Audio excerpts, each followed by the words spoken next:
set a goal and start to track and really focus on that goal. We talked a lot earlier about what you focus on expands or you get results from. So now the point is you've done pretty well. You're getting active income, passive income. You're doing what you love. Now set a big goal to get a net worth and go after it. Right? Hello and welcome to the Faster Freedom Show. My name is Sam. And I'm Lucas. And Lucas, we have a special guest. What's our special guest name? Brian. I like to keep people on their toes. So this is like deja vu, Brian. I feel like we've done this before. Do you feel like we've done this before? I do. I wonder why that happened. Why are we doing it again, Sam? We're doing it again because as is happening right now, every word you say is not getting picked up by this mic because you're looking at me and the mic's here. But we have a lapel on you, so we shot an incredible episode, me, Lucas, and Brian, a couple months ago. It was really, really good. We went through a ton of Brian stuff in our story, and for those that don't know, they'll get to know Brian a little bit on this episode. But I'm good friend for a while, business partner for a while as well. And Brian, God love him, he likes to move. So, Brian, why don't you give us a little bit of background for those that don't know who you are, a little bit of your real estate journey to a certain degree, and then we'll get into some specifics of Schroedernomics and how people can utilize all Brian's experience and how he's kind of put it down on paper to where you can, get ahead financially. All right. So grew up on a farm in Iowa.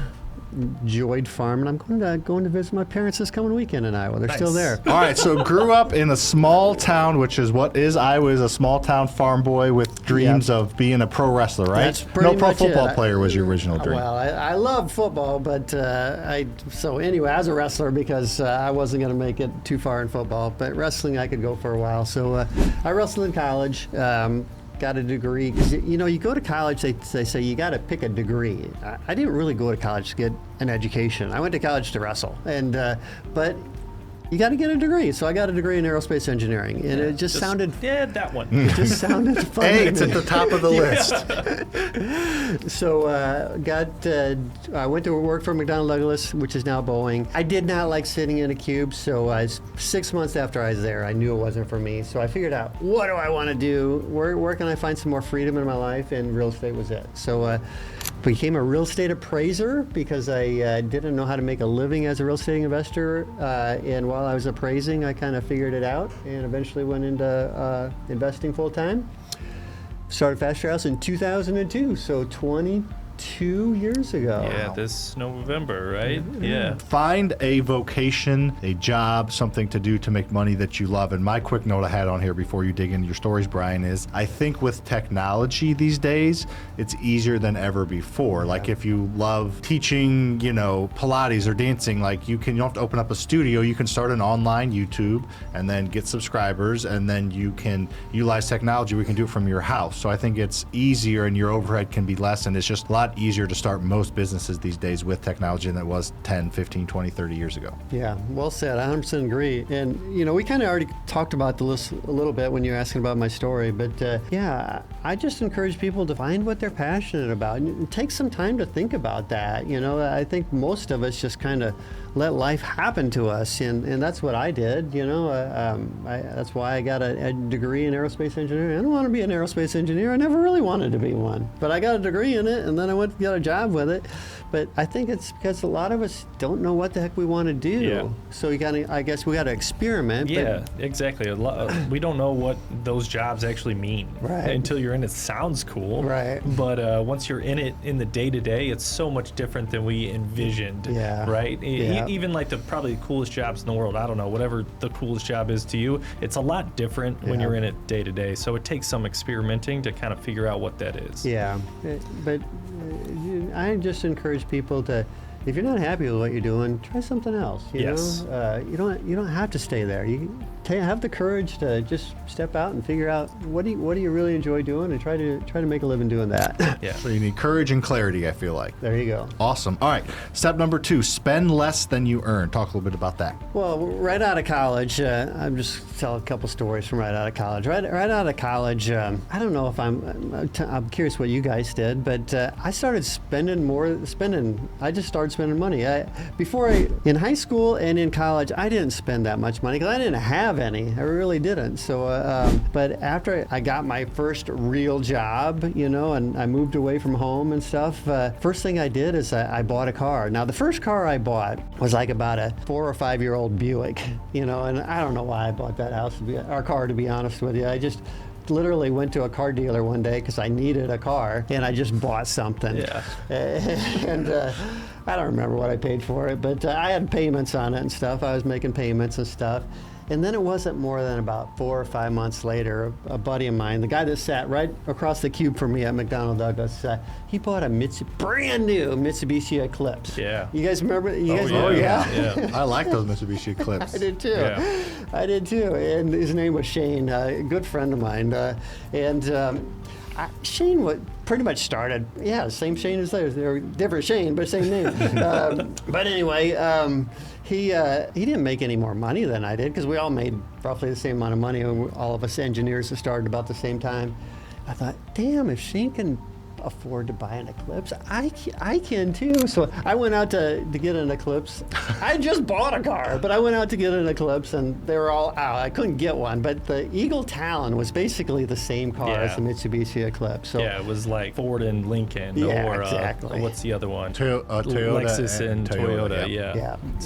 So anyway, so it's like the off-brand yeah, version. exactly. It was just as fast. And Was it the turbo? Yeah, of course. Yeah. Of course. I've always liked fast cars. You know that. We've been in cars with you. We know you like to drive fast. fast, and brakes are optional. So, yeah, exactly. Well, you got to have them. You just thank goodness for you automatic use them assist. There you go. Yeah. Yeah, the Talon didn't have that.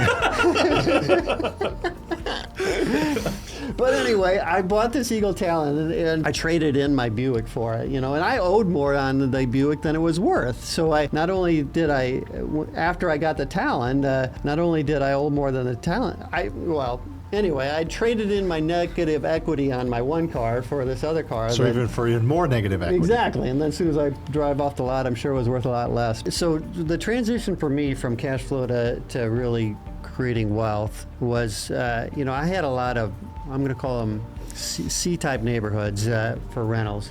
For me, one of the things that I did is I just increased the neighborhoods, better neighborhoods, better types of housing. So you purchased new houses in better neighborhoods? Is that what you're saying? Okay. Yeah, I basically traded my C neighborhoods in for B or A neighborhoods. So we'd sell those and then use some of that money to buy a new one. Yeah, and the reason for that is, I've been in the real estate business, full-time as an investor for 22 years now, but through my appraising years, I've seen well over 30 years of real estate. And when you're in those C neighborhoods, they really don't go up in value that much. They cash flow great, but they don't really make that much of a difference in your wealth. Yeah. I got some houses in C neighborhoods that I bought for 30 or 40 grand that I'm selling for like 70, Yeah. It didn't really change. 20 years. Yeah, it didn't really change things that much. But you buy a nice house in a nice neighborhood. Well, I'll just give a couple examples. Might have bought a house during the downturn in St. Charles for 100 grand that you're selling for 300 these days. It just makes it's. So the percent is higher, plus the number on that percent just multiplies it like crazy. Exactly. Let's stick on 5 for just a minute, change the game to building wealth. So you're pruning your rental portfolio, you're upgrading it. What does your rental portfolio look like now, Brian? What are your plans to do with that? Continue to prune, add, whatever, and then thoughts on what you've done to diversify into other wealth building strategies. Cool. So our real estate portfolio now is I got 107 or 108 single-family houses in the St. Louis metro. And then I own 2 vacation rentals in Sedona, Arizona. The St. Louis houses, I love St. Louis. It's a wonderful area to be a real estate investor because the houses rent really well. I mean, our occupancy is like well above 96, 97, 98% these days, and it consistently is, and it has for years. And we got a great team here that manages them for me. I check in on them, but I don't really need to do much with it. We continue to upgrade primarily into St. Charles County because that's where I live. That's where I like to be. But we still have a fair amount in St. Louis County too. Yeah, so that's that. And then I've been diversifying into, well, I got short-term rentals in Sedona. We can talk about those for a sec. Yeah. Typical house in St. Louis. My typical house in St. Louis is probably worth, I'm gonna say 200,000 these days. Probably an average house for me these days. My houses in Sedona are about 3 million. Yeah. So I just 15 love that. times that. Exactly. So one house in Sedona is, I just love Sedona for so many reasons. Number one, have you guys ever been to Sedona, Arizona? I have not. I have been. It's been a while, but I have been to Sedona, and it's tailor made for the stuff that you kind of love and the vibe that you put out.